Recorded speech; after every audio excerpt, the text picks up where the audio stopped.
far as priorities goes, that's like, for me, it's family and my wife. I get to do the music and stuff, and that gets to be my job. Like, that's a privilege. Like, that's awesome.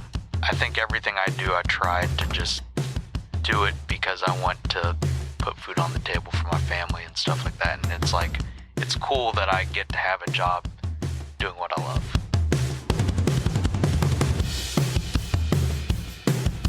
Welcome to episode 9 of the Nashville Drummers Podcast. Today we have the good fortune of talking to Alex McVey, who is another one of these multi-faceted talents. He's obviously a very seasoned drummer, but I think he's more well known now for his acoustics business. He just officially launched McVey Acoustics 2020, but he literally builds studio panels and just doing the thing. It's very, very cool to kind of learn his story. Yeah, one thing I've really liked about this podcast is getting to know people and their stories, obviously, but he's not a guy that I had heard of before, and this was a very enlightening experience. And you may hear some barking, some subtle hoofs, and here and there, you may notice things like that. His sweet dog Pepper was with us, and she actually was very well behaved. But she was great. She was adorable. Some of the sounds from outside definitely caught her attention, so you might hear a little something here and there. Yeah. What did you take away from talking to him? Oh, a bunch. Yeah. Mostly I took away that I kind of want to hire the guy to build me some panels. Yeah, as I did and I will in the future. Yeah. I think the common theme throughout a lot of his story is his value of people, of community, from going to school, and then, he moves to Nashville, and all of a sudden he's got all these people helping him out with building a studio and learning Pro Tools, and then, lo and behold, he's hiring people that he went to school with. And now, he's getting gigs through word of mouth, and he, just the power of a community, especially in a city like Nashville, is so important. Yeah, I'd say the forefront of his story is that he values relationships over anything, and especially he holds his marriage sacred and sets aside energy and time for that. And he toward the end of the podcast, you'll hear him dive into that a bit, and I really, really appreciated hearing what he had to say about that. And I hope you all enjoy it as much as we enjoyed having the conversation. What kind of dog is Pepper? She's a rat terrier with maybe some beagle. I'm not really sure. We got her at the pound. She's a freaking sweetheart. Until she sees another dog. Oh. And then she's like angry intent, just turns into a demon. Wow. She has a few dogs that she gets along with, but it takes her a long time she's very dominant. Uh-huh. Okay. Yes. So, but when she's just with me, when she's chill, I played some fetch with her before we came to kind of knock some energy out of her, but for the most part, she's chill. And I was telling Dan, she'll chill in my studio when I'm tracking drums and just fall asleep on the couch. Isn't that hilarious? That's crazy. I love that. So I assume she's with you because you wouldn't want her to just be chilling at home. Well, I have been commuting back and forth. I live near Percy Priest Lake. Okay. And my wife is with her family. They just moved to Spring Hill this past year.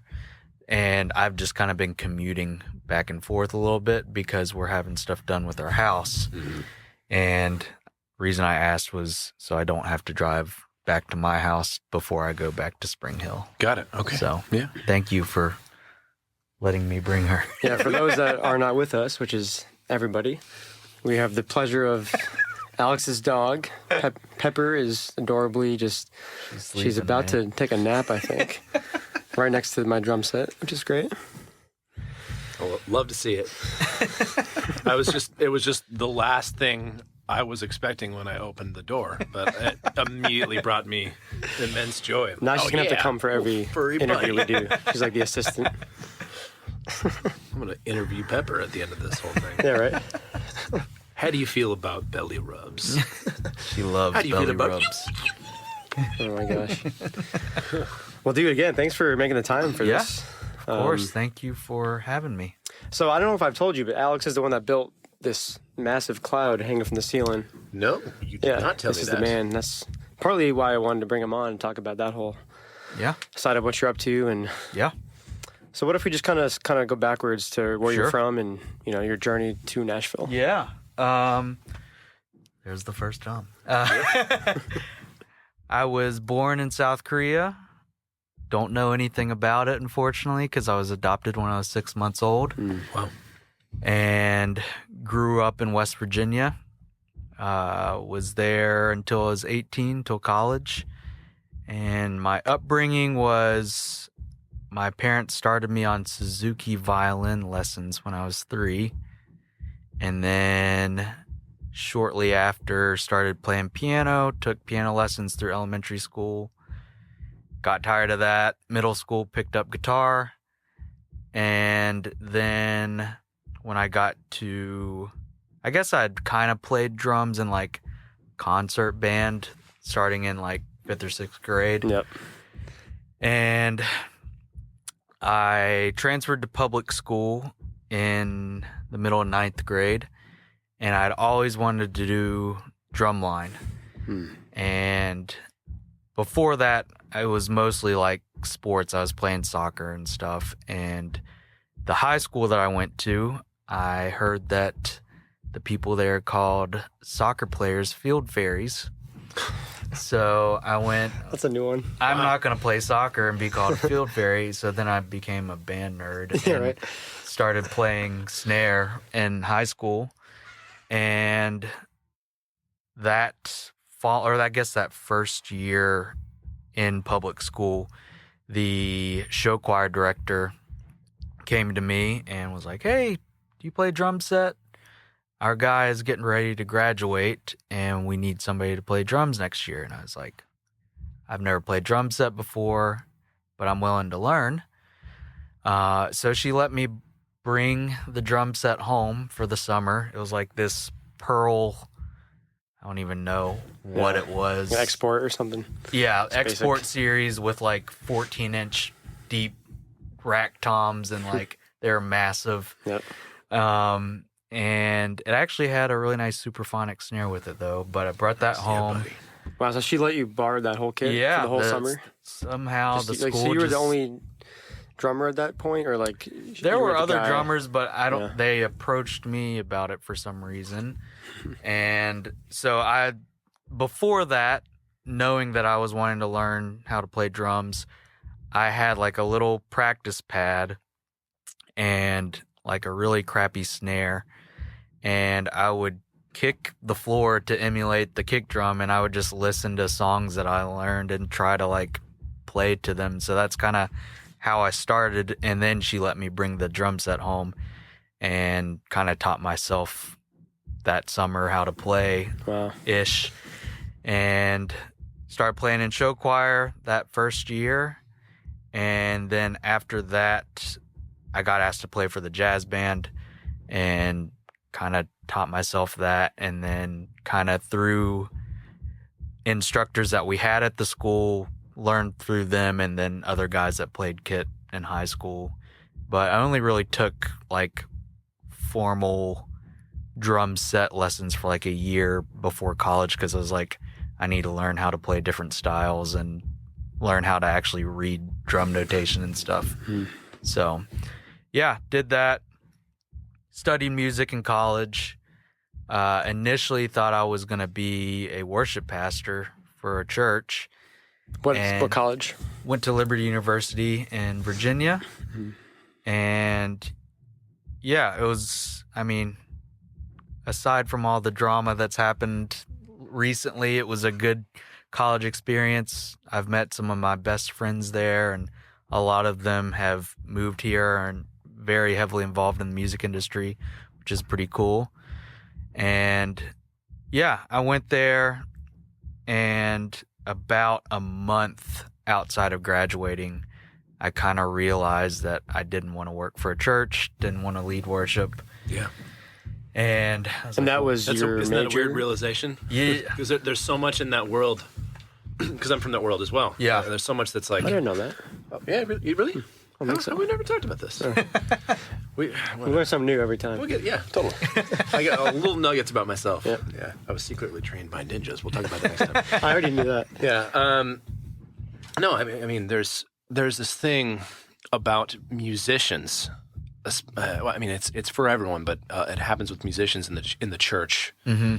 Like, well, you're a musician, so you should be vocationally a worship leader or a worship pastor or this or that. I'm like, it's just not for everyone. Right. It's just people. And the weird thing is meeting people who I've met people who are like, oh yeah, I'm really called into blah, blah, blah. I'm called into children's ministry. I'm like, yo, but you hate kids. Right. And they hate you too. Maybe you're not You're called. you're not called, bro. Like it's Yeah. like that's just not true. It's not going to work. That's cool that you said a month in. You're like, nope, that's not for me. Yeah. That's cool. That Like it a happened so month fast. before I walked. Well, a month Wow. before I walked for graduation, I was like. And so was that your major? That's why you went to So school? my major was, I started out as like a music performance major, and then kind of realized that like I don't want to play timpani and marimba. Like this isn't my jam. And I was terrible at music theory. Like failed my first year. For some reason, I could read music and notation and stuff, but when it came to like the theory of it, I was like not good at it. Yeah. And at least in that, more in the classical performance, I was not really great in that focus. So I switched over. They have a worship degree at Liberty, and it's more focused on like practical things where they actually taught the Nashville number system, which was cool. And Some foreshadowing, right? yeah, I guess so. But at that point, you weren't thinking of Nashville, or you no, were just kind of going through. I had been to Nashville once before, looking at Belmont, and was actually here. I did like a traveling indoor drum line in high school, and cool. one of the competitions was in Nashville. And the same time we were here, my dad and I went and looked at Belmont. But aside from that, I'd not really thought about Nashville before. So yeah, a month before I graduate, I have this realization. I was like, man, I really don't want to work in the church. And so I was like, well, it's obviously a month from graduation. I'm just going to finish my degree. Yep. What do I want to do? And I was like, well, I don't want to get stuck in Lynchburg, Virginia, because if I stay here, I'm not going to get out. Yeah. And I'm not going to move back to West Virginia because there's no opportunities there for me. So I was like, what do I want to do? And I was like, well, I really love playing drums. I've always loved playing with other musicians, working with, artists and musicians and bringing people together with music and stuff. And I was like, Nashville seems kind of cool. It's, close enough to home to where I can get there, but like still far enough. And, it's more affordable than LA and whatever. Yep. Yeah. Not so much anymore, but Oh, it still is. it still is. Yeah. Relatively, Yeah. yeah, of course. But yeah, and it so happened that like a bunch of my friends were doing their summer internships at like Brentwood Baptist Church and like some other churches in the area. And so I was like, okay, I'll try Nashville out. And I didn't really know anybody down here other than one other guy that I had kind of played music with in Lynchburg. So he set me up with somebody to move in with, sign the lease before I saw the house, really. It's like, I just need to get down there. So I graduated and moved like 4 days after graduation. My dad came up to Virginia, and helped me pack a U-Haul, and we made the trip down. And I was like, well, I guess I'm doing this. Wow. So, What a scary, like, courageous time period for you, it sounds like. yeah, So it that was all within, like, a few months? Or yeah, shorter, like sounds a month. And, you know, I was dating my wife at the time. She still had like another year or so to graduate. And I talked to her and I was like, hey, I'm moving to Nashville. And thankfully she's like super supportive. And we did the whole long distance thing for like a year and a half. Pepper. Hey. I love it. Now we can sample that bar. We talked about this. Hey. Oh, it's okay, baby. She's so cute. I love it. Let me just put the blanket over your head. But yeah, she was super supportive. We did the whole long distance thing for like a year and a half. And yeah, it was really scary. Like, I didn't know anybody, didn't really know how the whole... Hey, Peps. Yeah, Do you remember, like, so you sound like you were thinking of Nashville, but you'd only been here, it sounded like maybe 1 or 2 times. Yeah. Do you remember what it was that really triggered, like, okay, I'm actually going to move to Nashville? I think I just, like, there are a lot of artists that I liked that were from here. The culture was similar to what I was used to, you know, because I thought about Austin, I thought about LA, and I was just like, I feel like Nashville just makes the most sense. Yeah. So that's kind of why I chose. And then I had known a couple people that had come down here before.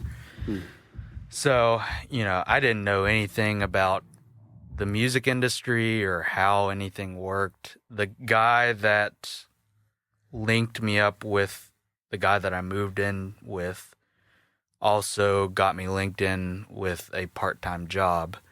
So I was like, okay, I've got a job to go, you know, I'm not going to be totally broke when I move down here. Yeah, that's huge. Because we talked to a lot of people that just come down here with just a dream, you know, they don't have the job even or anything. Yeah, and I barely had anything in savings or anything, so I was like, I've got to have some sort of job. So did your wife already have a job down here, or? No, she was still in college. Okay. So she actually went back for a minor and did like another year and a half, and then lived at home for like a few more months before making the move down here. So yeah, it just kind of all roads ended up, you know, directing to Nashville. Yeah. So, I worked a job. It was pretty much full time. And sorry, what year did you actually move down here? 2014. May. Okay. So I'm approaching 9 years now, which is insane. Wow. Yeah.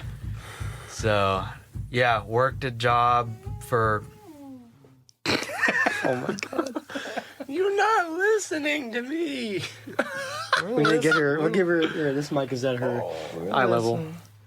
Can I take her home? Do you need a dog sitter tonight? Oh, man. Yeah, worked... my first job here was working at Smoothie King. Nice. And I probably worked there for 2 years. All right, tell me, you worked there. Yeah. Are the smoothies even any good for you? Mostly. Am I allowed to say this? Mostly not. Yep. They were good. We're not sponsored by Smoothie King. I consumed a lot of smoothies. Yeah, you didn't sign a non-disclosure. Yeah. Did you? I don't know. You might have, but it's in the past. No, they were good to me. It was a good job, other than, you know, serving all the rich soccer moms in Brentwood, Tennessee, you know. Yep. There's one right across the street, I think. There is. Oh, yeah. There is. Yeah, the Maybe one guy. Yeah. The one guy. Yes. owns like all of them, so they would just be like, hey, I need you at this location this week, and I'm like, all right. So yeah, it was a great first job. I actually met a lot of people through it that came through there that kind of down the road helped me out in my music career, I feel like, a little bit. Did you get purposeful with that? Did you start doing the networking thing from your job? Kind of. I don't know.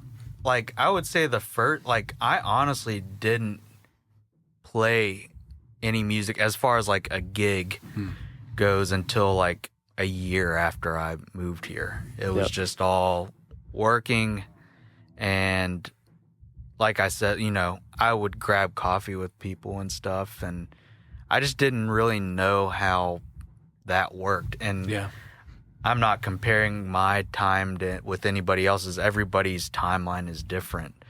But I would say for that first year, I definitely I think I lost sight of why I moved down, because I was so busy with Smoothie King and stuff. And thankfully, to my very supportive wife, she was like, hey, like, you need to go out to a show tonight or something, like, like, you didn't move to Nashville to work for Smoothie King, you know? And I was like, kind of brought me out of that funk, and I was like, yeah, I'm not, like, what am I doing right now? Yeah.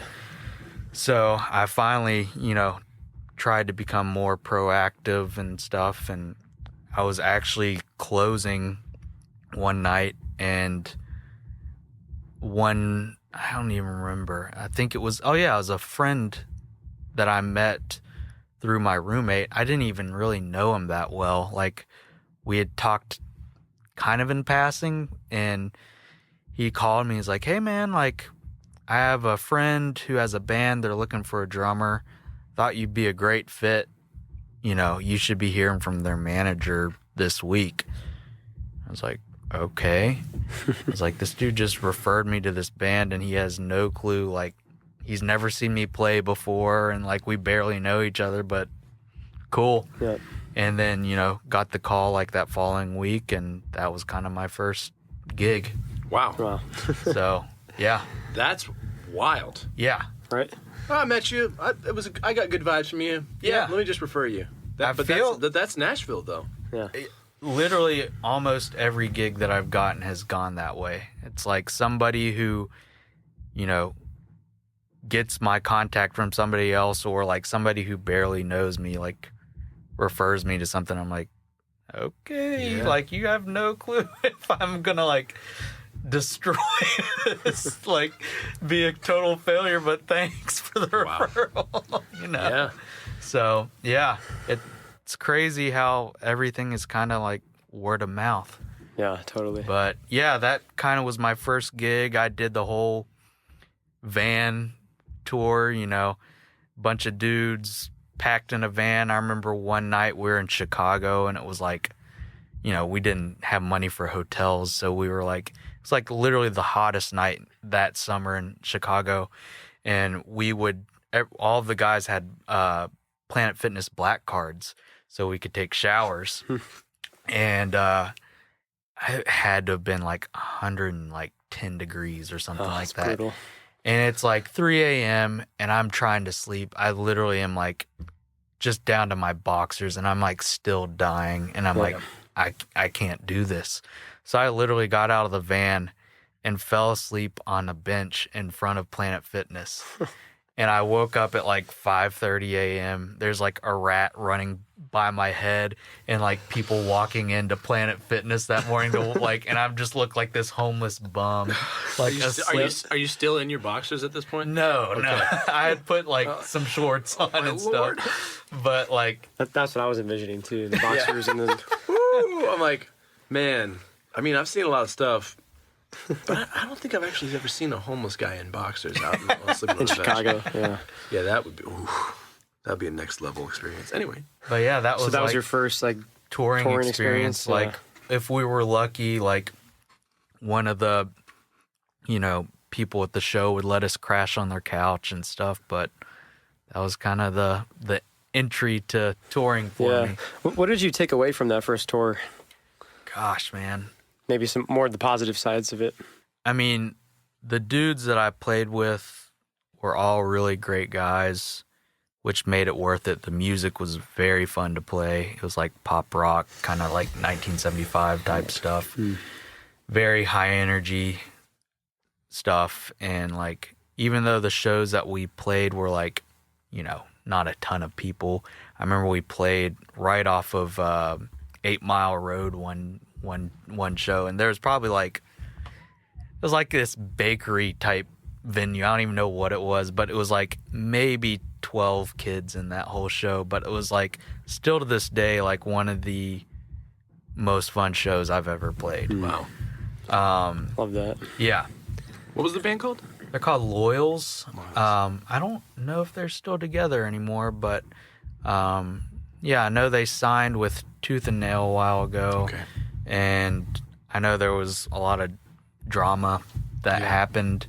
And yeah, their guitar player is a very talented producer, and that's kind of what he's doing nowadays, it seems like. But yeah, that was kind of the first band that I toured with, and so much fun. Yeah. But learned a lot, you know. I think it like prepared me for the worst, at least as far as road conditions go. And just like, it was a good entry level, like, let's rough this thing out and just do it for literally the sole purpose of the love of music, Right. you know? Yeah, that's what it comes down to. I'm not making hardly anything doing this. It's just like, I love playing music, and the guys were all great. So it's like, we're all just having a blast, you know? Yeah. So It's awesome. yeah. So you just came off the road with Tenille Arts? Tenille Arts. Tenille, yeah. So I did a 2-weekend run with her. It was like 6 shows total. And yeah, that was really fun. I didn't know anybody in the camp prior. And a friend of mine, just hit me up like, I think 4 days before their rehearsal. They were going to do one rehearsal before they went out. And he's like, hey, I've got some shows if you want to do some. And I think I've told you before, I'm not touring a ton these days. Yep. Just because of my wife's health. So, you know, I'm mainly, you know, the things that I do have to make sense for me to do it. And, you know, this obviously made sense. You know, loved playing the music, good shows. And yeah, it was a really fun run. It was the first time in a while where, you know, I had just a couple days to learn like 14 songs or whatever. So I was like, this is good to work those. Yeah. And she's those a pretty muscles. Pretty big artist, I'd say, right? Yeah, I think so. She has a good following. It was, you know, I felt like I had some pretty big shoes to fill. Like the other guys that had played with her was like Seth Roush was playing for her, and he was Keith Urban's drummer for a while. Yeah. And then Chris Kimmerer played for a few shows, who's Thomas Rhett's drummer, and then another guy, Phil Lawson, had done some shows with her. Drum so Phil. We got to get him on here too. Yeah, we do. Yeah. Yeah, so like I came in like okay, I gotta kill this because they're used to these dudes playing with her. But yeah, it was a lot of fun. Really great shows. It's good to come into situations like that. Where you're like, I have to play up to this level. This is par. This is where what they're used to.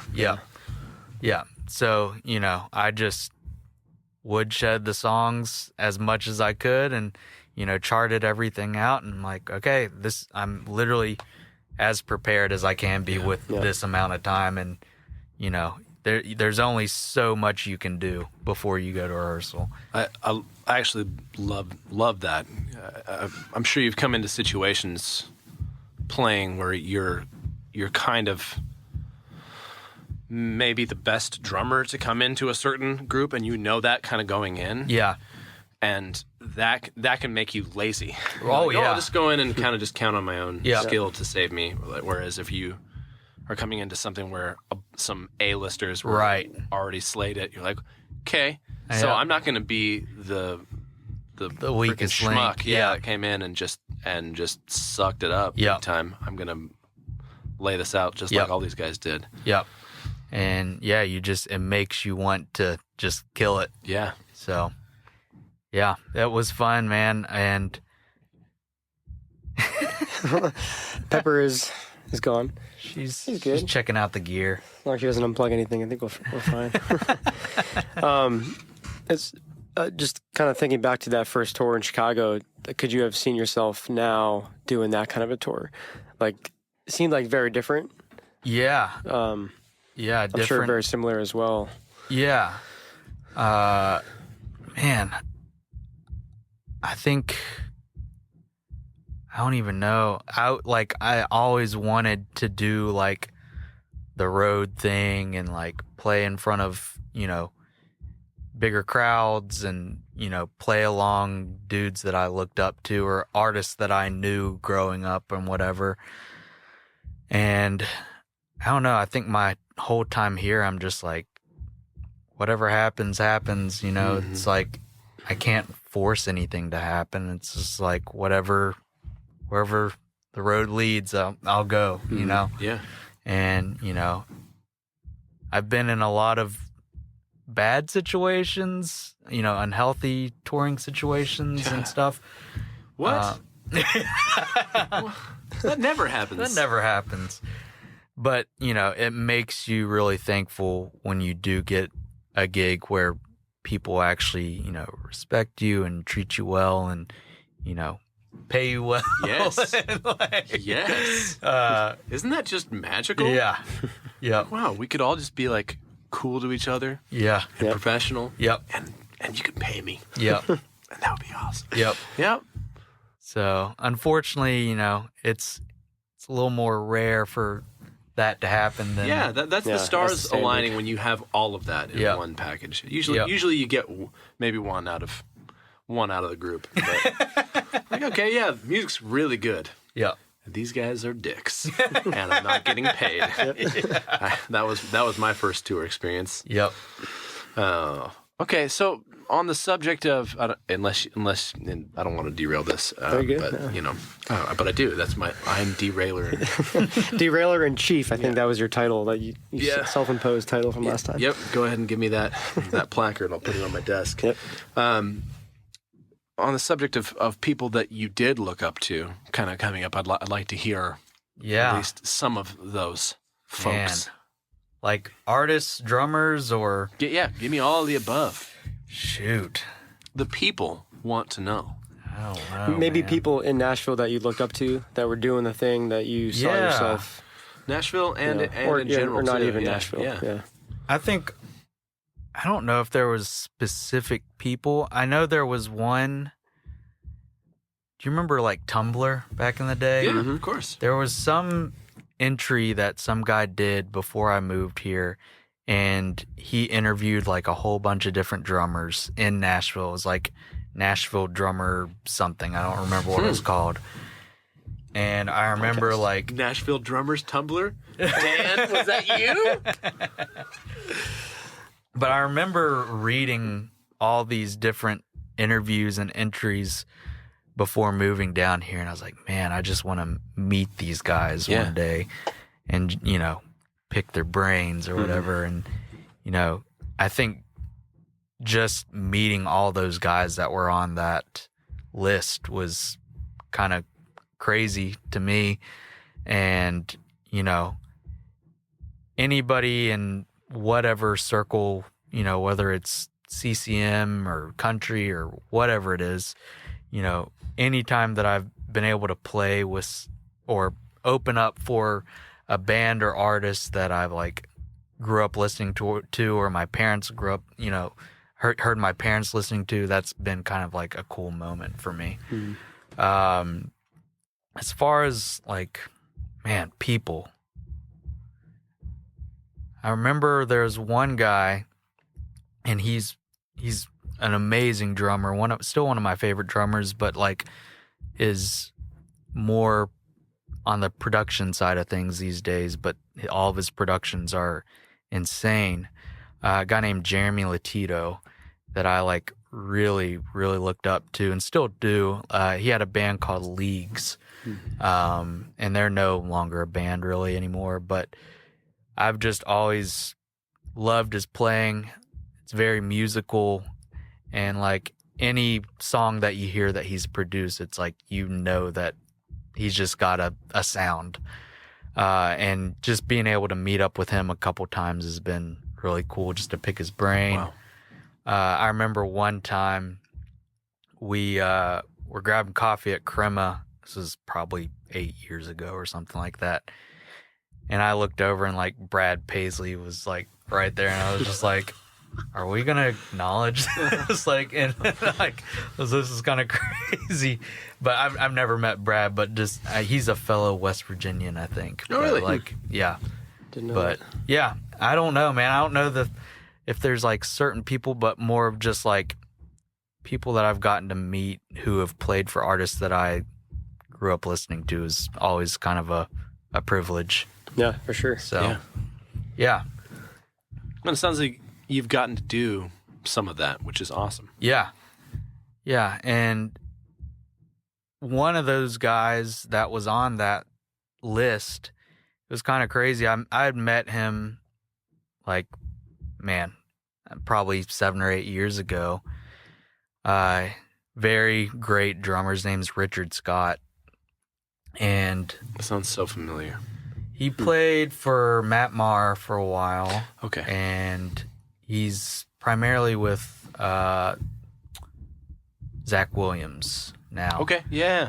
But I had met up with him. I don't even remember how we met, but he was on that, one of those drummers on the interview and stuff. And it kind of was cool. Like, he's got a new space as far as studio goes. And like, I hadn't heard from him in probably like 4 or 5 years.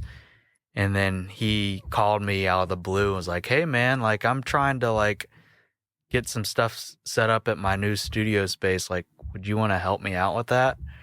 I'm like, okay, this is kind of like full circle type moment. So, Wow. Yeah. Yeah, I think maybe that's a good transition. I'd say we've been pretty fortunate. Like, I feel like a lot of our guests, are just super talented in not just one area. Mm-hmm. You know, like we talk a lot about skill stacking and just people having different kind of multifaceted income streams and different passions and hobbies. You specifically, I want to talk about like how you got into acoustics and what you're up to now, and because you're obviously built this beautiful cloud that's hanging from the ceiling here, and you just launched your acoustics business, right? Yes. McVey Acoustics, McVey 2020. Acoustics. It's pretty awesome. Or 2021, or was it? I think it's 2020. 2020. Okay. Yeah. Yeah. It's good. It's a good year. Might as well just brand it that way. Yeah. But yeah, man. I mean, you've obviously been just killing it and doing all that work for Thank people you. around town, and that's kind of how I first, was introduced to you. So maybe just where did that come from? Like, how did you go from moving here playing drums to more of the audio engineering and acoustics? I honestly don't really know how I got into the acoustic stuff. I built my own, had a friend help me build my own, and of course those are not as nice as what I build nowadays, but I think people saw the ones that I built for my studio and were like, I wonder, one guy reached out and asked if I could build him some gobos. And so I built him some of that, posted a picture, and then it was kind of one, the next person asked. Yep. And then it was like word of mouth. And, each build I've kind of gotten better at honing in how I'm building things. And I think it just all started out with me building my own and people seeing what I do, and enough people asked me where I'm like, okay, I think this is like becoming a thing. Like, and I'm, it's,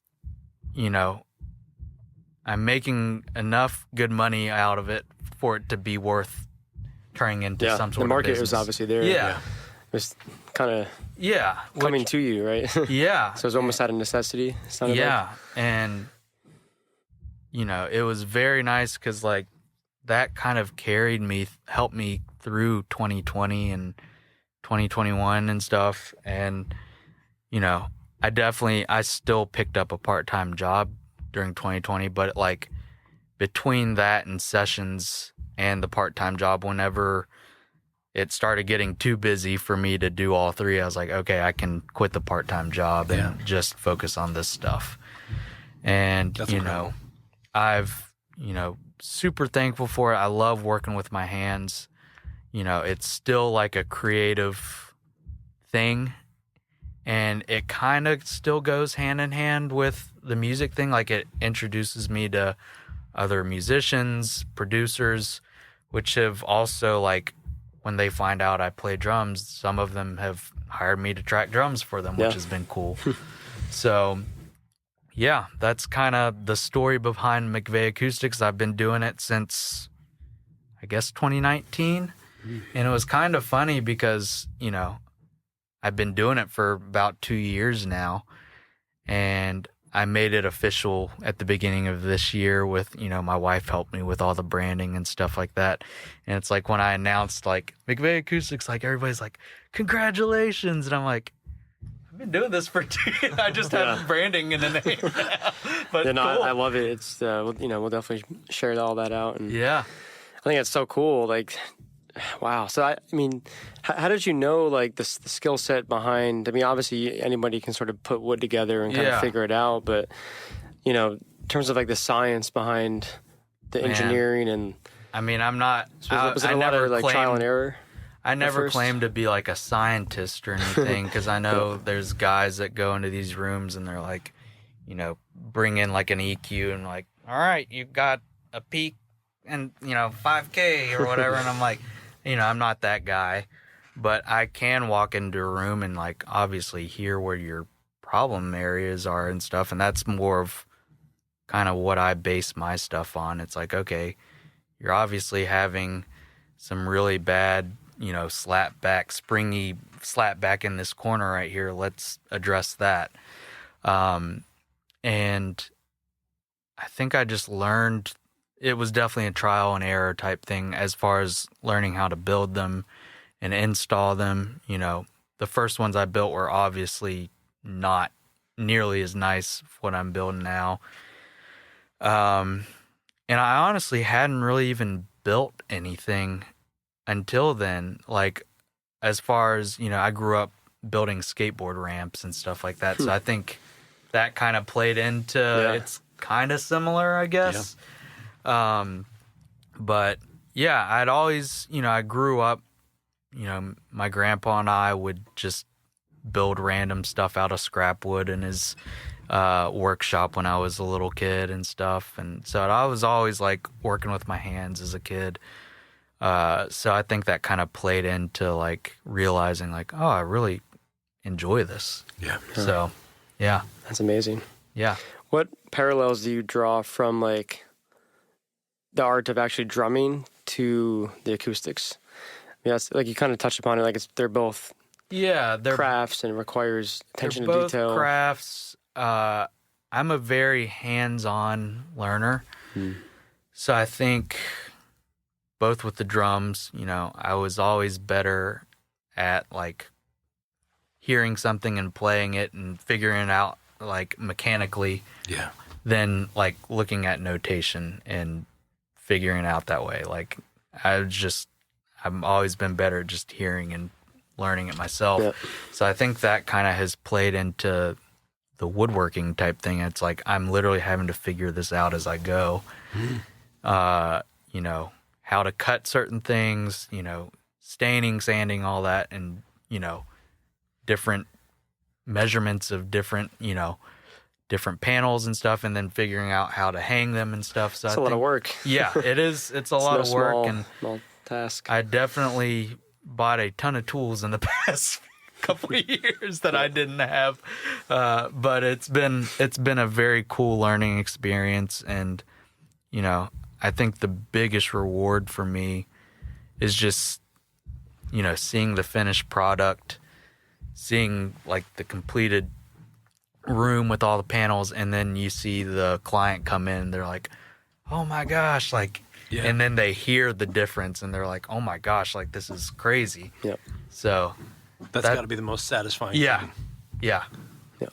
Because as a client, and actually as a potential future client of yours, the idea of walking in, seeing and then hearing the finished product sounds so satisfying to me. It's got to be immensely satisfying for you to see them see it and experience it. Yeah. That's been just super cool. And also, like, some of the, like, drummers or producers that I've done installs for, just seeing, like, you know, them releasing songs or, like, I track drums on this song, and it's like, oh, I'd, like, treated that room, you know? Yeah, so, like, cool. It played a little bit into how the drums or whatever sound. Yeah, you know? I mean, you're a part of that whole process. Yeah, so it's been, like, a very cool, you know, sorry. Pepper. Oh, she's good. You're not being quiet. She's just hearing my stomach growl, and she's responding. Yeah. It's fair. Probably mine too. Would you like a Muddy Buddy? A what? Oh, I forgot I had water. Is there peanut butter in there? There is. I'm good. Oh, yeah. I'm not allergic. I just stay away. You just don't like it? Yeah. Okay. I think so. Think so? I said thanks, though. Oh, I thought you said, I think so. I'm like, you think you stay away. Okay, well. Oh, my God. Hi. But yeah, I think that's been the biggest reward, is just, you know, aside from the product itself and, like, you know, getting better with each build, but just, you know, meeting people through it that I probably wouldn't have met otherwise, and just being able to be a part of, like, building their studio and, you know, seeing their reaction after everything's said and done. Yep. So that's always the biggest reward for me.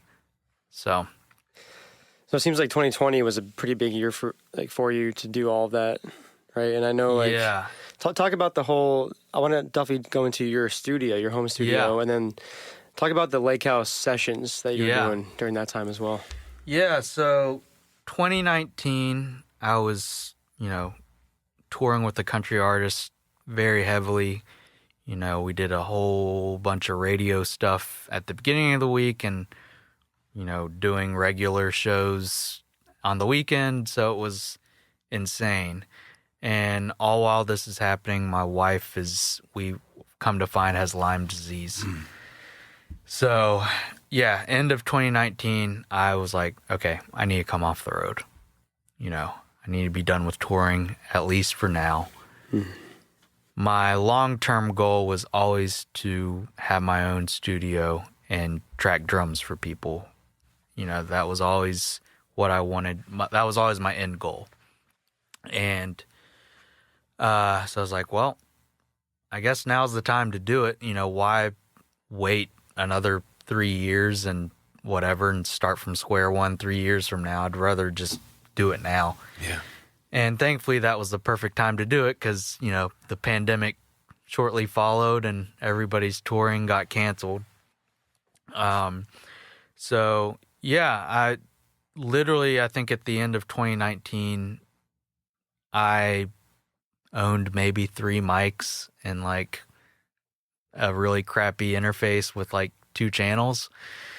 And, yeah, it was just kind of crazy how everything happened. You know, I think some friends found out that I was trying to do the studio thing, and so many people just helped out, you know, whether it was with their time, like helping me turn the room in our house into a studio, you know, giving me XLR cables and mic stands and even mics and stuff, which was nuts.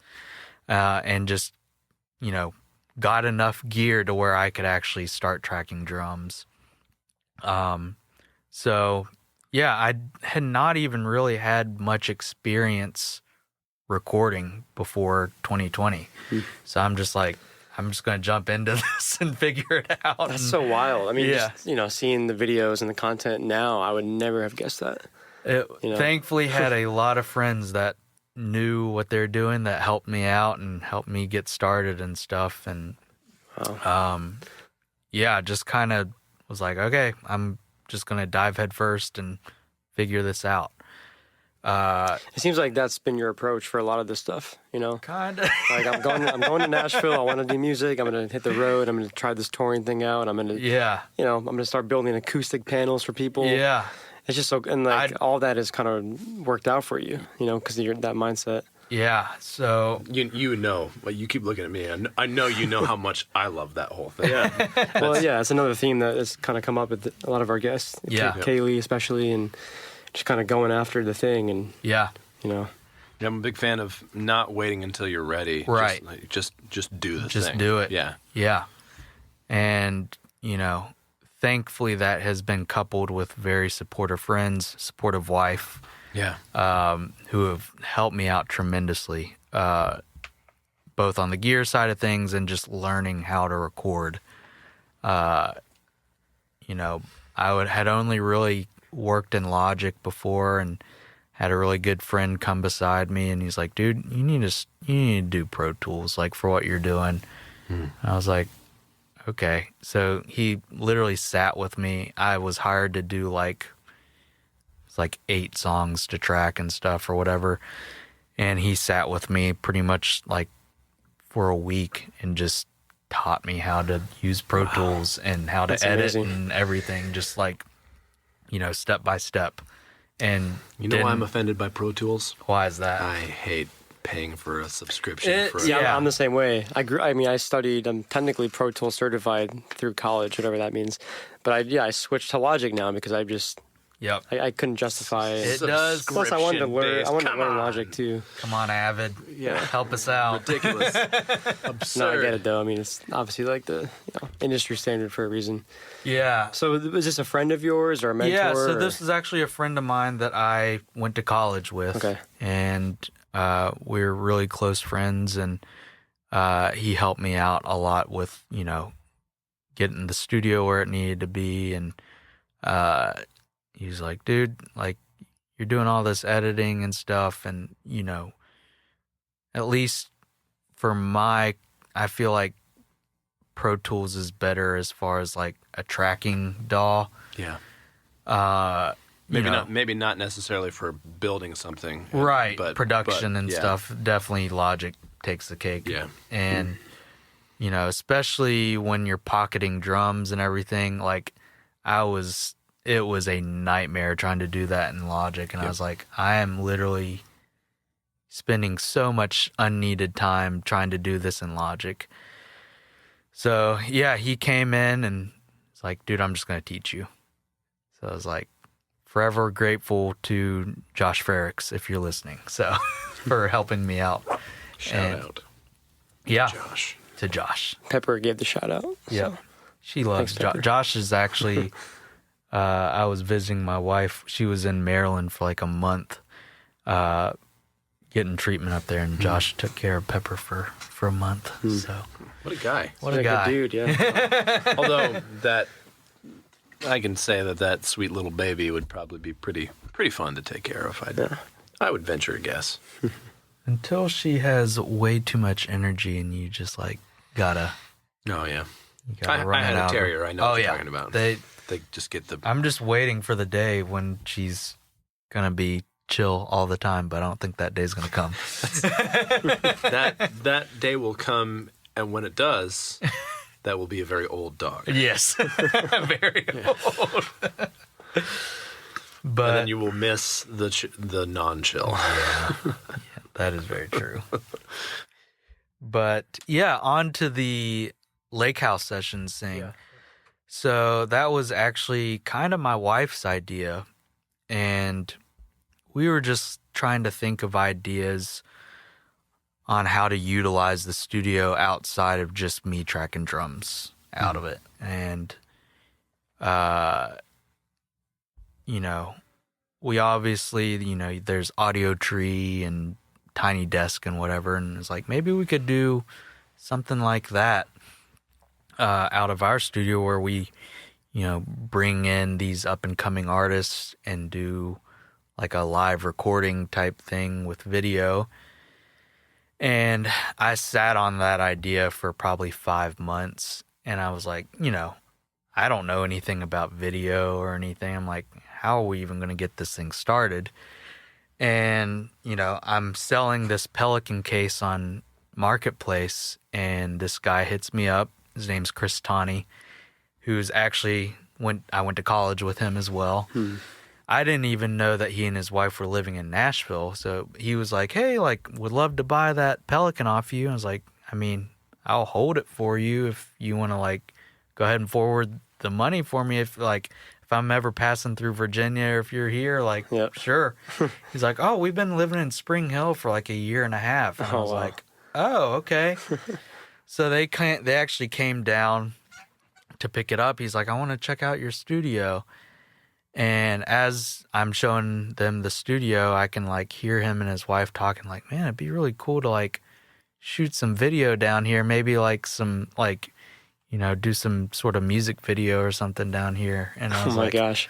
Well, funny thing you say that. Like, I've been sitting on this idea for like 5 or 6 months and trying to figure out how to like start it, and kind of shared my vision for what is now Lake House Sessions. And they were totally on board. He, you know, is super talented videographer. Dude owns like a Red camera, which is like a ridiculous video camera. Yes, it is. And his wife kind of helps with the production and direction of the video. And then Josh, who I said helped me out, he kind of agreed to mix everything and mix and master everything. And so we've, you know, there was probably a couple months of us just kind of meeting and game planning and like figuring out like, okay, how are we going to do this? Who's going to be our, you know, what artist can we think of to even ask to do this thing? And so I was like, okay, I'm going to be the guy that I kind of turned into being the contact to all these artists. I reached out to a ton of people and ended up kind of helping a lot of the artists build bands for these sessions, and then also ended up playing drums for them. So I'm like, okay, I don't want to be Pepper. Hey, shh, come on, you're ruining the podcast. She is the podcast. Pepper podcast. No. Pepper podcast. Hey. This is staying in. Yeah, so I kind of like had this realization of like, there's no way I'm going to be able to like engineer and play and push the day along and do all this stuff. So I ended up asking my friend Jordan Miles, who's super talented engineer. We actually went to, somehow this whole group, we all went to the same college. Yeah. And so Jordan started engineering, and then his wife came on and started shooting photos for the thing. So we had this whole kind of built-in team that, you know, we'd have a band come in, and, you know, it was just kind of crazy how everybody was kind of on the same page. And, you know, this was definitely a passion project. None of us were making any money doing it. You know, it was just like, we believe in this cool thing that we've got going on and want to like bring people together through it, you know. Yeah. People that normally probably wouldn't hang out or play music together. And we want to make this kind of special thing and try to, you know, convey that through the video. Yeah. So are these mostly like singer-songwriters that you helped create a band, or were some of them actually already bands? Some of them were already band or had other players. There's only really one series where I didn't play drums. But yeah, most of the time it was like I ended up kind of helping them build a band, which was a lot of fun. Yeah. You know, I love doing that. Anytime that like I'm hired to like MD or hire a band, I'm like, yes, let's hire a really cool band. And like, it's just a lot of fun for me.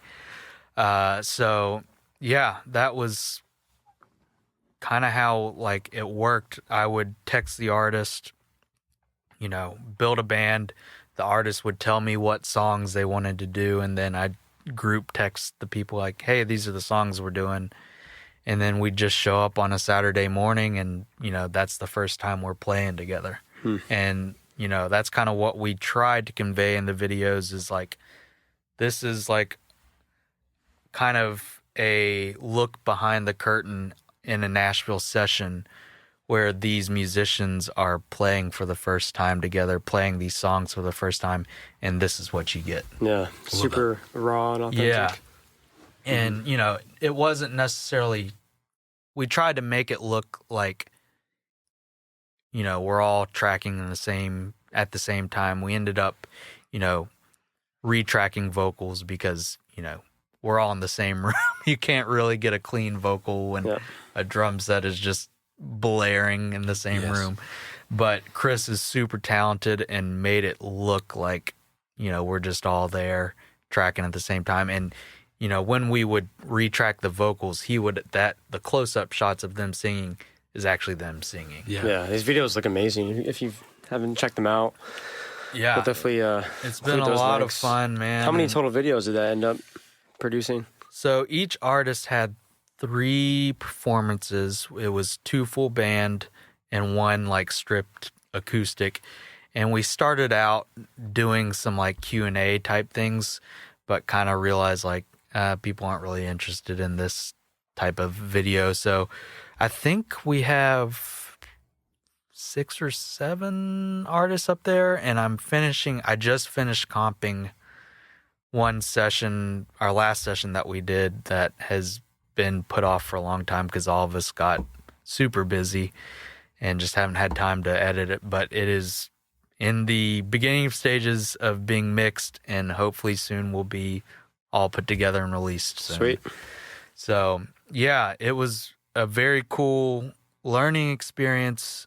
I'm not typically one to like be the person in front of everything. Yeah. It kind of put me out of my comfort zone, which I think was a good thing. Yeah. And I'm so sorry. Yeah, as a drummers, we're obviously used to being behind the scenes. Yeah, it kind of put me in this kind of leadership role that I wasn't really used to, which was cool.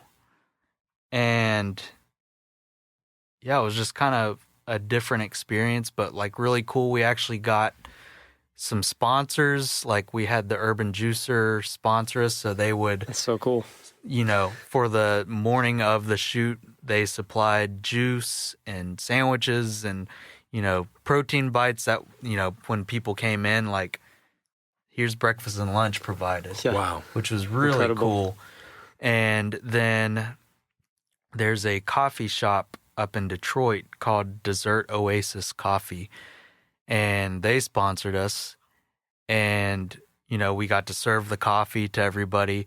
And the same guy, his name's Nate Hamoud, owns a men's hair product company called Ace High, and they make like pomades and shampoos, conditioners, and stuff.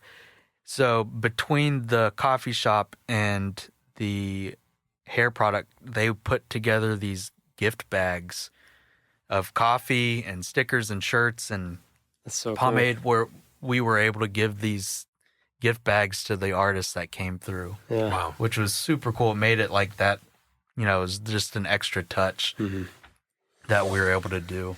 And that's all during the pandemic, and you're supporting. So not only were you supporting local artists in Nashville, but also these local, brands. So how did you get connected with the Detroit company?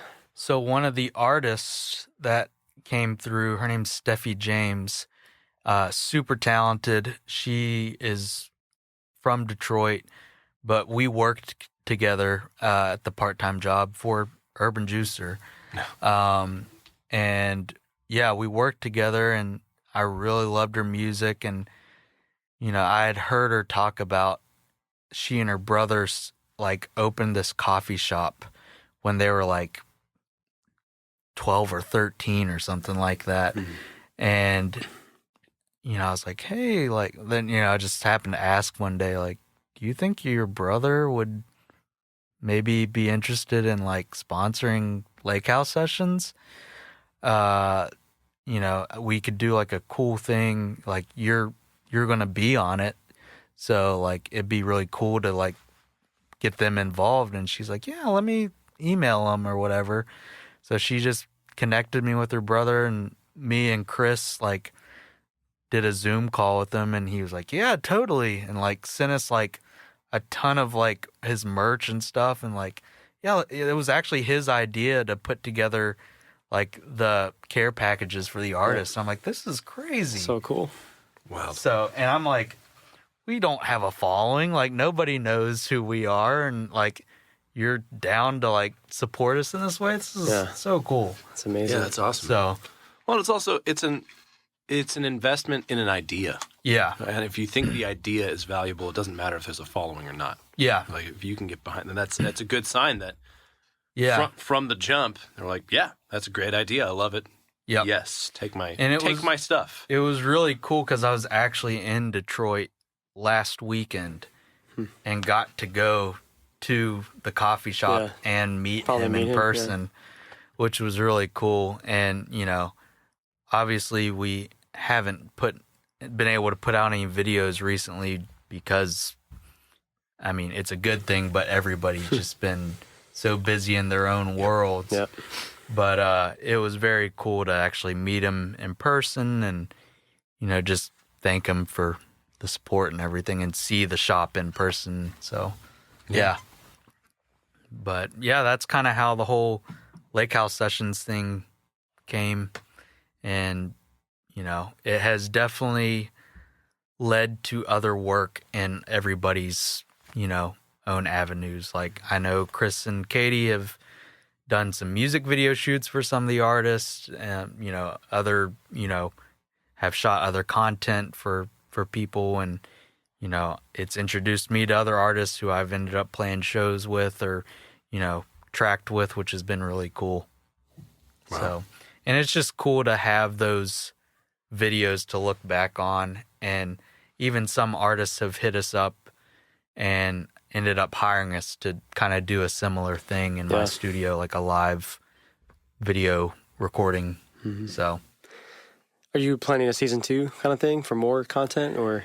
We'll see. I know it's tough to schedule all those people together. Yeah, it is. There's so many moving parts that I also didn't realize, I was kind of in charge of like getting all those moving parts to come together, which was like, you got to make sure all the musicians can meet on this day.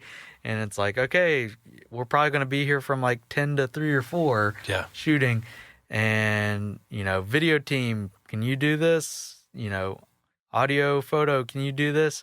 Okay, can we get this mixed and mastered by this time? It's like, it was a lot. It almost sounds like a mini tour, Like it does. All these logistical I felt things like a and tour manager. Yeah. That's so cool. Did that kind of give you some more confidence? It sounded like it gave you more of a leadership position that you weren't kind of used to. Yeah. Would you say that had any effect on like your official, what would become your launch of the business, acoustics? And I think so. It definitely, helped me gain some confidence in myself that I could like lead something like that. I think as far as the acoustic stuff goes, it's kind of the same thing as like doing sessions and stuff and being hired to play for somebody. It's like you're your own person and you have to like, I don't know if prove is the right word, but like show this person that you're worth investing. Yes. Yes. That's a good word, investing. Yeah. It's not necessarily like a one-time like transaction, but investing not even just money, but time and resources. Yep. Mm-hmm. And especially for like the acoustic stuff, man, like this stuff is not cheap. Like I couldn't afford what I'm doing. And like, man, like these people are like, I'm very, very thankful. Like, especially with, I was talking to you earlier, like the shortage on materials has just jacked everything up even more than it already was. And, it's not a small investment to get acoustic panels for your studio, it makes a huge difference, you know, in your studio. But, you know, I don't take that for granted. It's like these people are investing a lot in me to give them this product, and it's like I need to kill it. Deliver. Yeah, I need to deliver. And it's the same thing as far as, you know, playing drums. It's like if somebody wants to bring you out on the road or have you track drums on their record, like this is their art. Like they're playing in front of people that like are coming out to pay money to see them, and it's like, yeah, you have to deliver. You need to be worth it. Yeah, exactly. Yeah. That's so true how it applies to all those different things. Playing drums and going on the road, doing tracking, building the panels. Like you just have to deliver for that person. Yeah. For sure. Talk a little bit more about like actually launching your business. I feel like a lot of people, I don't know, something I thought of too, just the idea of sort of turning your hobbies or your passions into, you know, an actually like financially stable career path. Yeah. And like an actual business, right? Like it's an LLC, is that right? It is not yet. Not yet, okay. Unfortunately. I'm trying to move it that way. Sure. And I need to soon. So, yeah. I'm still trying to figure out the financially stable part. But how about financially viable? Viable. Yes, I like that word. Yeah. I think, you know, like I said, with the whole launching thing and having done it for 2 years, it's like when people see like a name of something and like an image, it like somehow makes it an official thing to some people. Like it legitimizes It's something. like seeing an organic sticker on a banana. Yeah. Oh, I know this one's better for me. Yeah. Oh, do Yeah. you? Why is it better for you? Yeah. And that's the whole thing behind, like, you know, I've been posting pictures of like builds that I've done for 2 years now. I'm like, why all of a sudden are people congratulating me? Because Congratulations. But I'm like, okay, it's because it has a name and it has an image, and people can like say like, yeah, go to McVey Acoustics, and they can refer them to this page where people can see photos and, you know, a brand or whatever that looks legitimate. It's like if you painted your car a new color and someone congratulated you. Yeah, it's still the same car. I still did. But you painted it, so, you know. So it's official now. What's official? But yeah, I think I get what you're saying. I think maybe just to kind of play devil's advocate, I mean, you know, definitely not to diminish the work you've been doing. It's not like you've just been throwing panels up and now it's like, oh, a logo. I mean, this has been very thought out work for, you know, many years. And I think it's just so cool to see how far you've come. And I think people are just generally, you know, super stoked for you. Yeah. And including myself as a recent client. Thanks, man. Yeah, I think. Yeah, like how scary is that to sort of like put yourself out there as, like you said, now it is a brand, there's a logo, you are the face behind that. Yeah, I mean, it is scary because, I mean, there are other people that are doing acoustic panels, and guys who are building studios from, you know, the ground up and whatever. And I think what I've come to find is like, I feel like my niche is like, you know, people like you who have a smaller space and want to turn it into like, you know, a better tracking space. Not to say that I want to do bigger builds. Like I, you know, checked out that church this past week, and I'm really hoping that comes through. But like definitely each person has their own special thing that they do, how they build their panels and stuff. And I think what I've kind of gotten known for is like the stained outside frame that I do with my panels and stuff. And, you know, that's kind of what I've focused on, I feel like. But yeah, it is scary. You know, I'm in no way trying to like beat out competition or anything like that. Like, you know, I'm doing this because I love building panels. I love seeing finished products. I love helping people out, you know, bringing their studios to the next level and stuff. And that's kind of like the heart behind why I'm doing this. Yeah, that's the why. That's your why. Yep. Yeah. That's awesome. So, yeah, it definitely, there is a fear as far as like, man, I hope this is like, what do they call it? Like imposter syndrome. Like, there's definitely some of that in doing this, because it's like, I know I'm good at doing this, but I'm like, I don't know if I'll ever claim to be an expert. Sure. As far as even like playing drums, like I know there's guys that are way better drummers than me, but it's like, I know I'm good at drums, but I'm not going to like go and like try to, it's not a competition for me, at least. And you're still getting hired to play drums, to track, you're doing everything you love. Yeah. And you're not trying to be somebody else. No. That's what's cool. And I've always tried to just stay in my lane. And thankfully had a bunch of people, that whenever I first moved here, they're like, you're going to find what you're good at and what people hire you for and stuff. Everybody's got their own lane. Yeah. Like, just do what you're good at. Don't try to emulate all these other don't try to be so-and-so. Like, he's him. Like, you're your own drummer. Yeah, that's great advice. It's kind of like, so I don't know if you heard this when you were moving here, but I did. I heard a few times, yes, just make sure you say yes to everything. Mm-hmm. And I'm not 100% sold on what I'm about to say, but I'm pretty close there. I think that's the wrong advice. Yeah. I think it's 100% I think it has wrong. merit, but I think it's also starting out. Yeah. Say yes to everything. Maybe. Yeah, maybe. I think it's more of a mindset. I don't think it's literally just blindly say yes. For you, obviously, like your situation with your wife, like there was a point where you had to say yes to gigs that made sense. Mm-hmm. And you probably had to turn down a lot of gigs. I have, yeah. Right? But overall, like the mentality of just like trying to say yes or just trying to put yourself out there.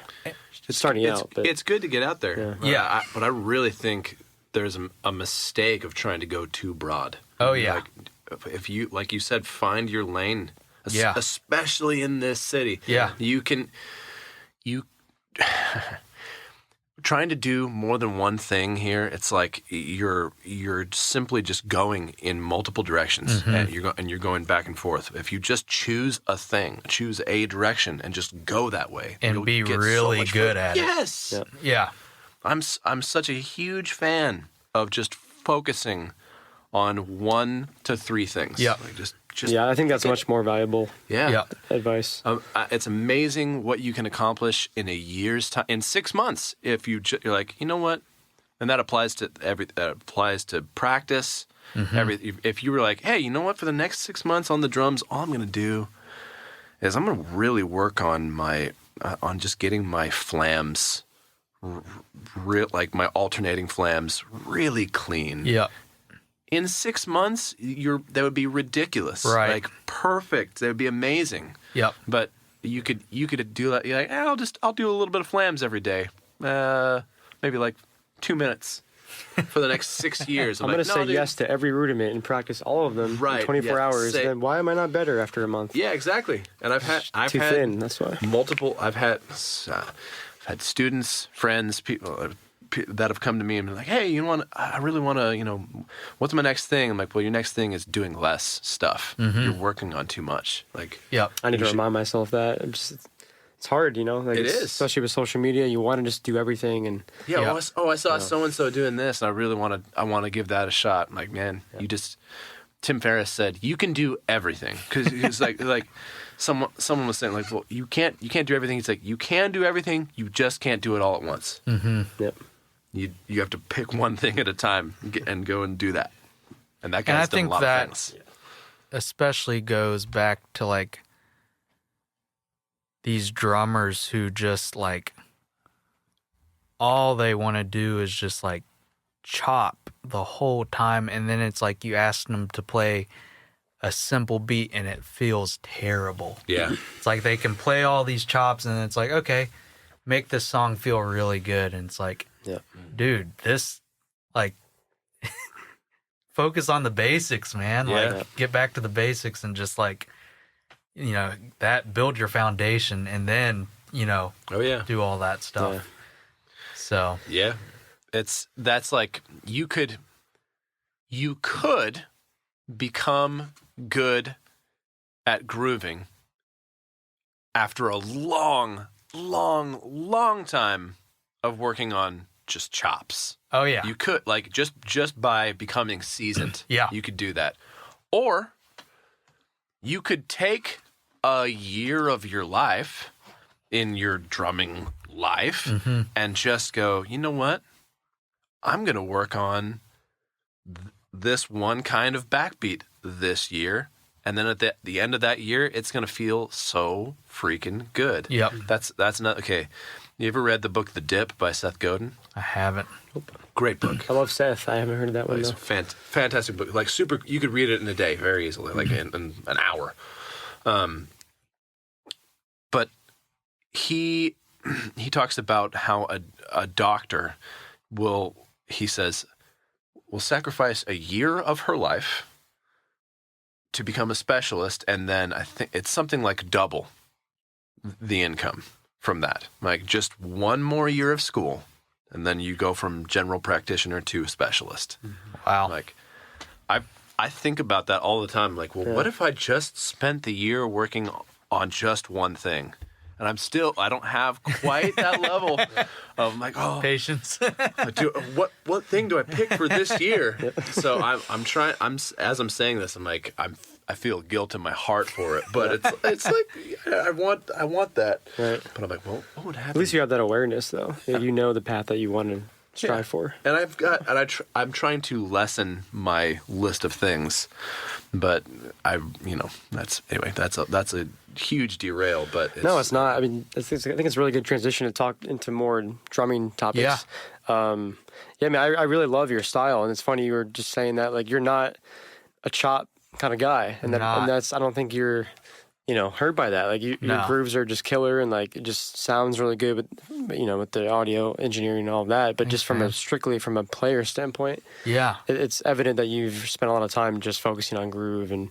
Yeah. your feel is fantastic. Thank you. Yeah. Appreciate that, man. I think not that I can't play the chop stuff, because I think my whole thing was like I came from the drumline world and stuff, where it's just so regimented and like, it is chops. Exactly. Yeah.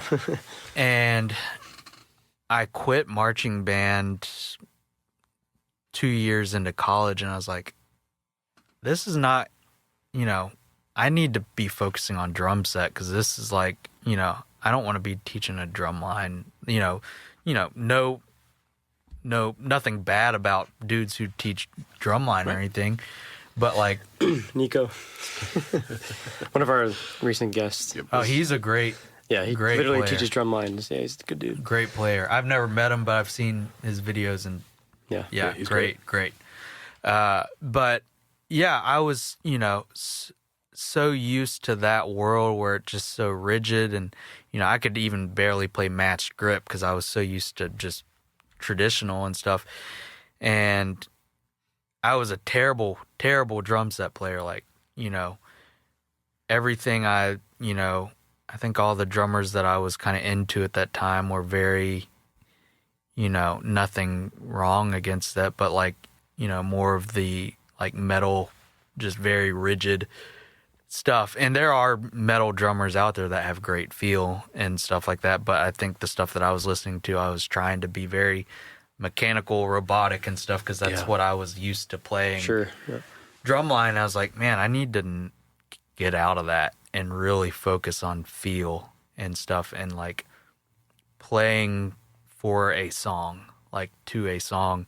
So I started listening to more like singer-songwriter stuff, like pop, country stuff, whatever it was, and really just tried to hone in on like, I need to make this feel good. And especially after I realized I was moving to Nashville, I was like, okay, like I need to get my drum playing like next level. And Liberty has a huge program as far as like worship teams and stuff, and I never made any of those teams when I was there, but it made me want to be. There's a lot of great players that came through Liberty and still are, and I think through just being around those guys, I like learned like, oh, like this is how you play drums. Yeah. This is how it's supposed to feel and sound, and they kind of helped me, point me in the right direction as far as like music and like different drummers to listen to. So yeah, I think even now I feel like I'm constantly just, my main focus is to make a beat feel good and, of course have my own interpretation on how I play it and stuff. I'm not trying to like copy anybody really, but like I love just playing. I would rather play a simple groove and make it feel good than do tons of like 30-second note stuff all over stuff. Not that there's anything wrong with that, but that's just kind of very Seinfeld of you. Not that there's anything wrong with that. Not that there's anything wrong with that. But yeah, no, I totally. And totally get that. When there is a time to bring that out, like, yeah, I'll do it. But like most of the time, I'm just. I think it was today you posted that Phil. You're like, I can't believe this Phil made it, and it was a. Yeah. I don't know if it was like a necessarily a chop, but it was like it was pretty busy. involved. Yeah, it was busy, and it was in your face too. Yeah. It's like, oh hell yeah. Well, what's interesting to me is, okay, do you know who Damien Erskine is? He's Peter's nephew. Well, that's just not fair. Yeah, he's a bass player. He's a sick bass player. Sick bass player. Yep. Has like the flamenco thing, like wow. monster player. But I went to a clinic of his at my friend's place some years back, and he made a comment about what drummers he was really into, and then what drummers, not like in specific, but generally speaking, what he wasn't into. And he was like, I don't really like the guys that came up in the drum corps. Like I don't like their feel. They have a certain kind of feel. Yeah. And what's interesting to me is I agree, and yet so many people that we've had on this podcast have phenomenal feel and came from that world. Yes. Yeah. It's the people who came from that and went like you did. You're like, that's not what I want to do with the drum set. Having that awareness. Yeah, but taking the discipline from that and applying it to how do I make this feel really good? Yep. Yeah. Yeah, and I feel like a lot of times, I don't know, it's mainly guys who are still in that world. Yes. When they hop on a drum set, it's like, dude, this is like, it does not feel good. And they're just trying to do like diddles all over the place and stuff. I'm like, hey, man, like, just play. Yeah, it's not going to quite work. Yeah. You can play. It's very rigid, doesn't have, any feel. It's just very, there's no push and pull or anything like that, just very rigid.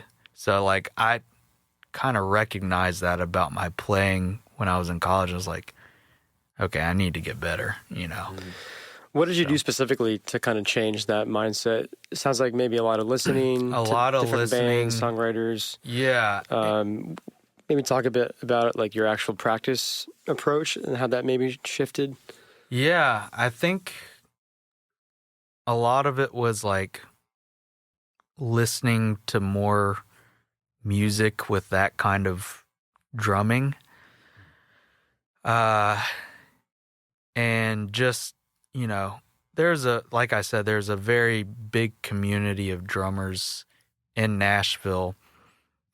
And like, I think the last year that I was I think it was the last 2 years I was there, they would do this thing, and I was more just watching, but they would do this thing called it was like Lynchburg Drum Shed or something like that, and we would go to this church and stuff, and of course all these dudes with just like chops out the wazoo would come in. I'd just be like, all right, I'm not even gonna play, I'm just gonna watch, Yeah. But like, I don't lie. I need more of that in my life right now. Yeah, we were talking about starting something. Yeah. Yeah. Like, yeah, just having guys there that were just like miles ahead of what I could play, but could still play with a lot of feel. And then there was other guys there who, you know, didn't have that kind of chops, but played with amazing feel that I could just sit and listen to and watch. Yeah. And also, you know, Liberty at the time was very intentional about bringing really great artists in who had really great drummers come through. I remember one year, it was when Need to Breathe was doing the Reckoning tour, and Jake Goss was playing with Ben Rector at the time. I don't know if you know who Jake Goss is, but I had never heard somebody play drums like that before. And for some reason, like the main venue at Liberty, I don't know if it is anymore, but it's called the Vine Center, and it was always like, it's just this huge dome. So anytime, literally, they had these things, it was like chapel pretty much. Yeah. And I was on a worship team that played one morning at one of these convos. And before sound check, I was sitting backstage, and I literally like went like that to my snare, and it was just like pop, pop, pop, and I was just like terrible. But like somehow like his drum sounded ridiculous that night, and his feel was just insane. Got to meet that guy like after I moved to Nashville, and it was kind of crazy. He's like, yeah, I'm like actually moving to LA in like a month from now. He's like, I've got some friends out there, and we've got this pop band that we're trying to do. And I was like, cool, man. And it come to find out it was Laney, who's like freaking huge right now. And I was like, oh, okay. But pop band. We're trying to do it. We're trying to do it. All right. Yeah. No, good for you. But keep trying, buddy. I like after hearing him play, I kind of just like went on a rabbit trail of like finding, you know, videos of him playing and other, you know, I would just obsess about like, you know, different dudes in Nashville who play, and just like was on YouTube, just a ton. I think that was kind of my way into figuring out how to, you know, I'm not comparing myself to Jay Goss or any of these guys because those dudes are insane, but like seeing how they played and like trying to integrate that into how I played. Yeah. The power of osmosis, you know, just listening. Yep. Instead of, I mean, I'm sure you actually, you know, practiced maybe differently on the kit, but just having that influence first as the bass line. Oh, yeah. Like you're not going to play differently if you're still listening to the same music. Right. You know? Yeah. That's cool. So, yeah. It's actually amazing how much that stuff affects you, even without you knowing it. I recently came across this old, it's Marco Miniman. Yeah. His extreme drumming DVD. I used to go to sleep to that every night. That explains a lot. It does. That's why. That was your bedtime story. Jeez. Dude, well, here's the thing. Like, I heard my dad got me into the early Journey stuff with Ainsley Dunbar on the drums, and he was just a monster. And he showed me this song where Ainsley is playing a shuffle and he's filling with his left hand, and then he does this polyrhythmic shuffle in the middle where his kick and snare are not playing to the shuffle. It is the coolest thing I've ever heard in my life. Like, when I heard it, I was like, that is the it sounds so good. It's got pocket, like it hits. Right. But it's also mind bending when you hear it. Right. I need to see that. I'll pull it up when we're done here. Yeah. But then when I heard Marco, I'm like, oh, it's like he's that. That's what he does. Right. Is he just does that. But I realized in watching this video now, I found it on YouTube.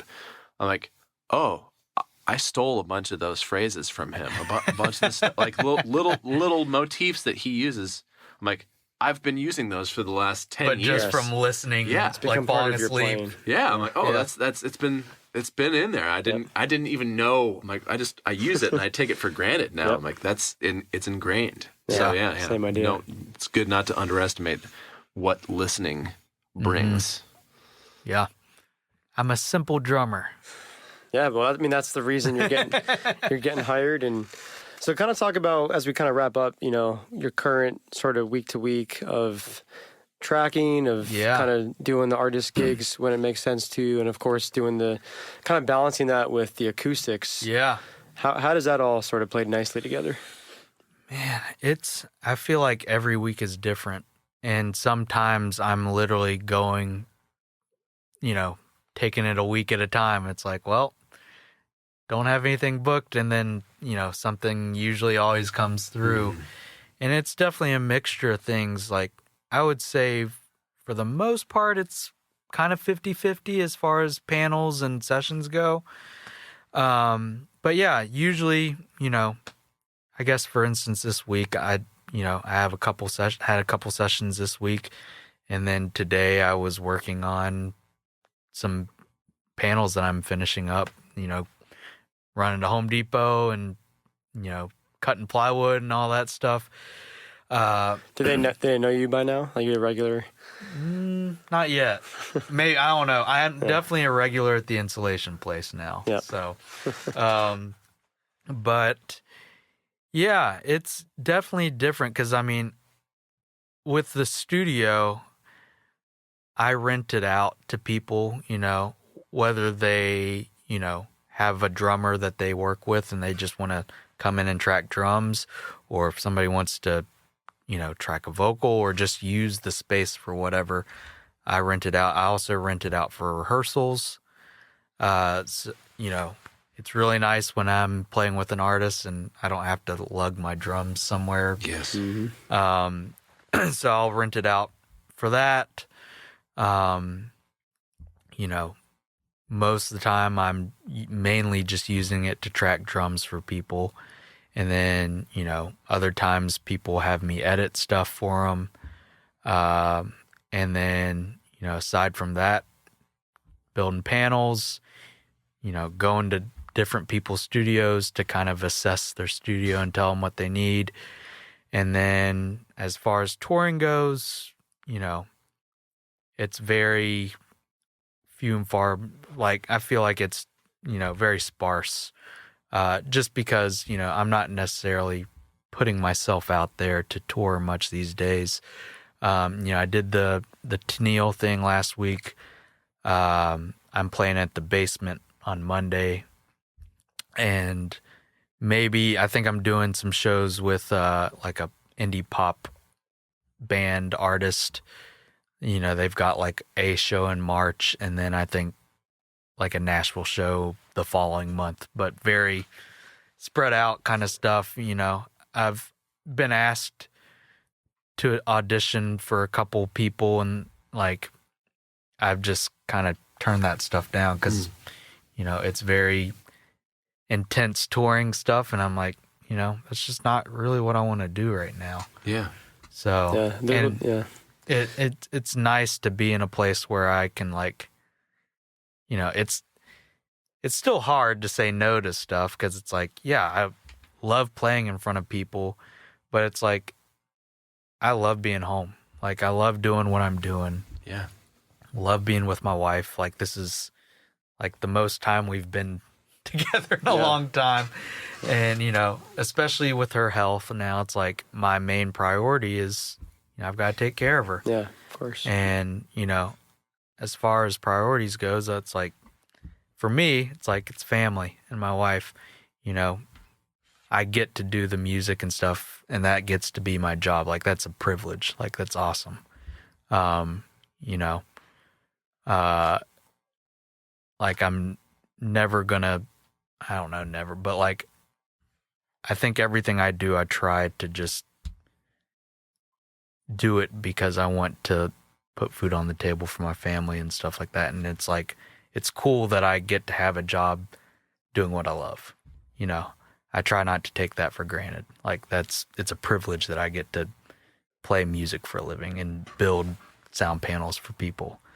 But yeah, that's kind of what my week to week is, man. It's different every time. I feel like and that's kind of the exciting, but sometimes frustrating thing is it's like, I don't know what this week is going to look like. What a beautiful answer. Just want to say that, just about putting your family first and how, it seems like you're just very clear vision on what those priorities are. It's easier said than done for sure, as far as like setting boundaries and stuff. And, especially in this world of, whatever, freelance or whatever you want to call it, music, like, cause it's like, we're not guaranteed, like, it's so easy to say yes to so much because it's like, I need to pay my bills this month and stuff. But I've found more often than not, like, saying no to things usually sets me up for something better. Mm-hmm. I feel like. That's great advice, yeah. And something that I'm, is both I'm going to serve better and, it's going to serve me better in the long run. Yeah, you need to learn to say no to the things that you should say no to. Right. Yeah, that's a very important lesson for people. And that comes back to what we were already talking about. Yeah. And I think I always get his last name wrong. I think it's Sivers. Dan Sivers, the guy who made CD Baby. And I think he was the one who said it. He said, if it isn't hell yes, it's no. Yeah. That's where you want to get to. Like, I've heard that before. It should be like, yeah, it's an easy yes. Yep. Otherwise, no, I'm not and doing that. Most things that I have said yes to that I should have said no end up being miserable for me. Yes. Because it wasn't supposed to be. Yep. And it's like, man, I only said yes because, and, granted, there are times that you need to say yes because you need to pay the bills. Mm-hmm. But more often than not, it's like, I shouldn't have said yes to this because I'm not serving this the right way as I should. And I'm like wanting to shoot myself. Yes. And it's just like, I don't know if you need to edit that out. But no, we do not. That is well, reality. Live and learn, of course, is the value for that too. But yeah. And I think the older I get and the more I've done this, it's like, okay, I need to not be afraid to say no. Love that. Mm-hmm. And, I feel like more often than not, at least the guys who say yes to everything and, don't set boundaries and stuff, and I'm not pointing anybody out or anything, but like, don't have healthy relationships or healthy marriages. Yeah. It carries over into that. And it's like, I think I kind of wanted to realize that when I first moved here. It's like, I'm not going to be that guy. Like, I need to put family first and really just, the older I get, it's like, okay, I need to say no to some things and really just try to focus on the stuff that, I'm going to serve well, I want to do. Yeah. Yeah. That's great advice for the young drummers listening, of course. It's, as we talked about earlier, all the people that are moving here and just I think it's maybe a problem with society. Like we are told, say yes to everything, just gun ho and just be available. And especially as men, I think like we want to provide and, put food on the table. And, while that I do believe that like, it's a responsibility. There is responsibility to that, but like, there's also like, I'll say it like this. There was a season like a couple years ago, where my wife and I, we were married, or we still are married, but I was saying yes to a lot of things and, killing myself in doing it because I was just, burning the candle at both ends. Yeah. And the whole time, like, I'm doing this for you, like, babe, like, I'm putting food on the table and stuff. And she stopped me and she's like, you're not doing this for us. You're doing this for you. And I was like, oh, you're right. Yep. And like, I should have said no to a lot of this stuff because I'm not, I'm putting you to the side and like, I'm doing this because I want to be known. I want my career to move to the next level or whatever. When, it was not doing anything for me, but like hurting our marriage. Yeah. Wow.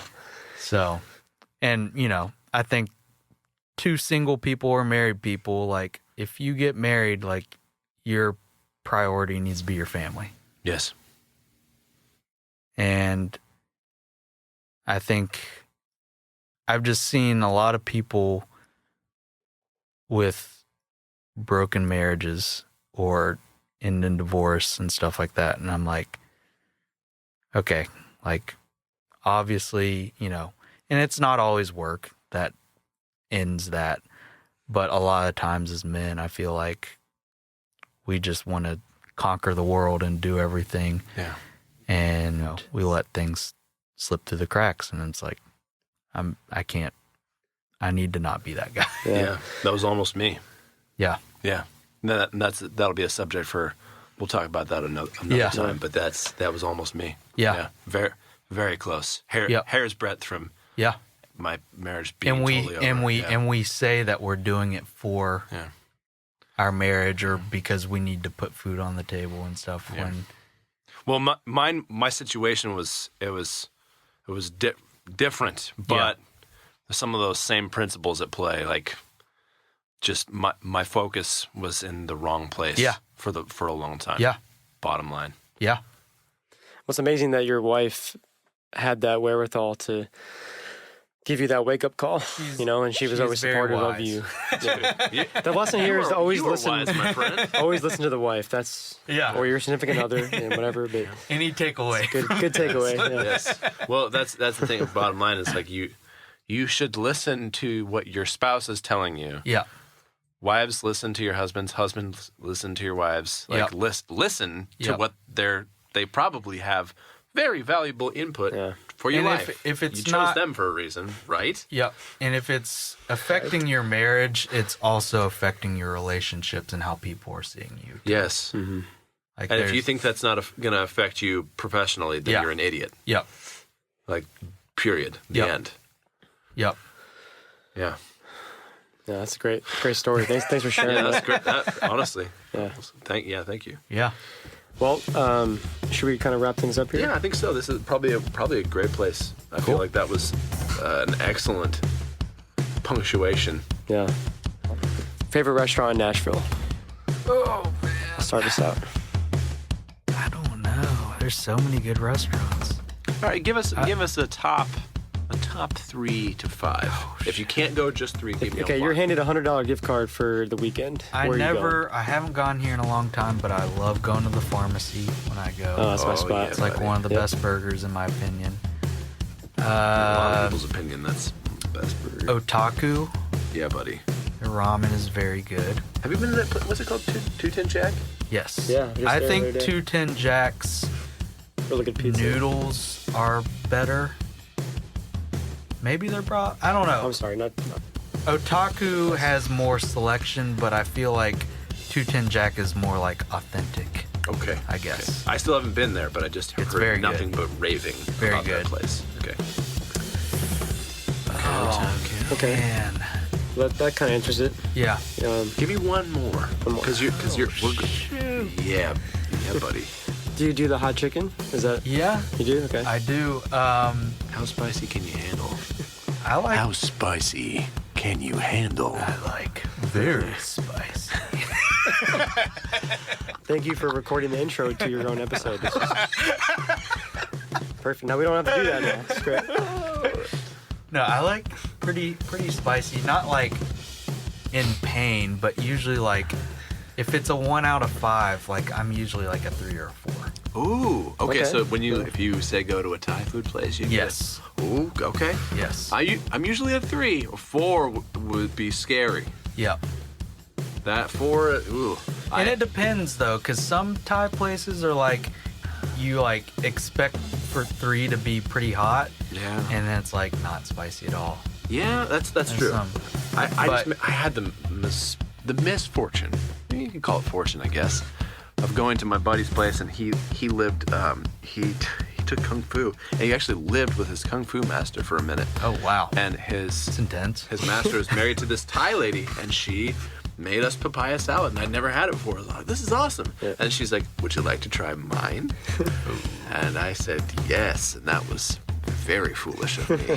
That was the end of Nate. It was Thai spicy, and I was like, this is Nope, not for no. me. Thank you very much. Goodbye. Now, I didn't used to like spicy food. Like, even, like, what do you call it? Like, what's the medium wing sauce called? What do you call it? Oh, you mean Buffalo. Buffalo, Yeah, buffalo used to be too hot for me. Really? Okay. And then I just started eating more spicy food, and like I feel like I've built up a, you know, Tolerance. So tolerance, and like I really enjoy spicy food. And then I kind of realized like, oh, this is more than just heat. Like this is flavor too. So, but yeah, I feel like when I talk about spice, because my mom used to put cayenne in everything. I'm like, I feel like Bane talking about the. I was born in the spice, molded by it. Yep. By the time I tried white bread, it was nothing to me but bland. That's great. Anyway, That was an amazing impression. thank That was good. I never done that before. That's I'll be here all week. Okay, I like those answers. I like those answers. Yeah. Oh, what was We'll I gonna take it. ask you? You had mentioned earlier on about sports. Yes. What are your sports? I was always big into soccer. Soccer. Okay. Yeah, I loved Are soccer. you hyped for the Nashville FC stadium? I am. I actually never grew up like following a team really in any sense because West Virginia has no pro teams. Yeah. And yeah, I have been to one Nashville soccer game, and they were playing at the Titan Stadium. At the time, I don't know if they still, I did not dig their playing style, unfortunately. So I'm hoping, I don't know, we'll see. It was Yeah. still exciting to watch, but yeah, Yeah, I can't wait to check it out. yeah, I'm excited. I actually ran by the fairgrounds like a couple weeks ago and like saw the building for the first time, and I was like, oh my gosh, Yeah, it's this- massive. It's crazy. Favorite soccer player? Dude, I don't even know. Like I said, I never followed an actual team. I just loved playing the sport. Do you have one? Yeah. Messi? Zlatan. I don't know who that is. Ibrahimovic. Okay. Dude, he is my favorite thing. He's recently become my new obsession. Oh shoot.